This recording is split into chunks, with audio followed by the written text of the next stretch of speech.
শ্রীভূমি জেলার মনোনয়ন প্রত্যাহারের পর নির্বাচনী সমীকরণে বড় পরিবর্তন।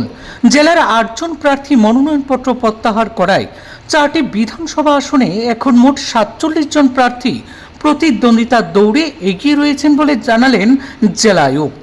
জানা গিয়েছে 123 নম্বর উত্তর করিমগঞ্জ বিধানসভা আসনে 16 জন বৈধ প্রার্থীর মধ্যে লুৎফর রহমান বরভুইয়া ও আব্দুল গাফফর তালুকদার মনোনয়ন প্রত্যাহার করায় এখন এই আসনে 14 জন প্রার্থী প্রতিদ্বন্দ্বিতায় রয়েছেন।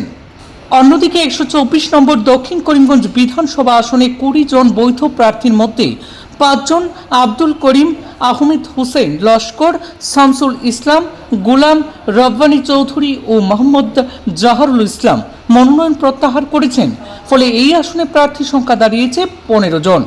125 নম্বর পাথারকান্দি বিধানসভা আসনে 9 জনের মধ্যে একজন প্রার্থী রাজীব ব্যানার্জি মনোনয়ন প্রত্যাহার করায় এখন 8 জন প্রার্থী লড়াইয়ের ময়দানে। এছাড়াও 126 নম্বর রামকৃষ্ণনগর বিধানসভা আসনে কোনো প্রার্থী মনোনয়ন প্রত্যাহার করেননি। ফলে সেখানে 9 জনই প্রার্থিত্বের প্রতিদ্বন্দ্বিতায় থাকছেন।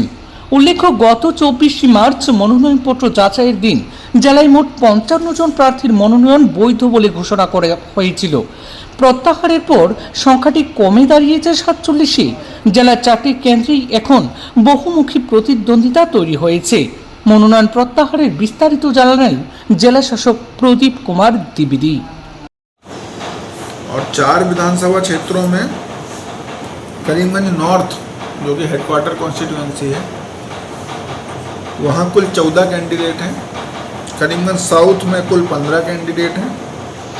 पथारकंडी में कुल 9 और रामकृष्ण नगर में कुल 9 कैंडिडेट जो है चुनाव लड़ेंगे। टोटल कितना कैंसिल नॉमिनेशन विड्रॉ किया है? आज करीमगंज नॉर्थ में कुल 2 लोगों ने नॉमिनेशन विड्रॉ किया है। करीमगंज साउथ में 5 लोगों ने नॉमिनेशन विड्रॉ किया है और पथारकांडी में 1 ने विड्रॉ किया है और आरके नगर में कोई विड्रॉल नहीं हुआ है। लिस्ट कैंडिडेट्स आप लोगों को फाइनल होने के बाद मिल जाएगा।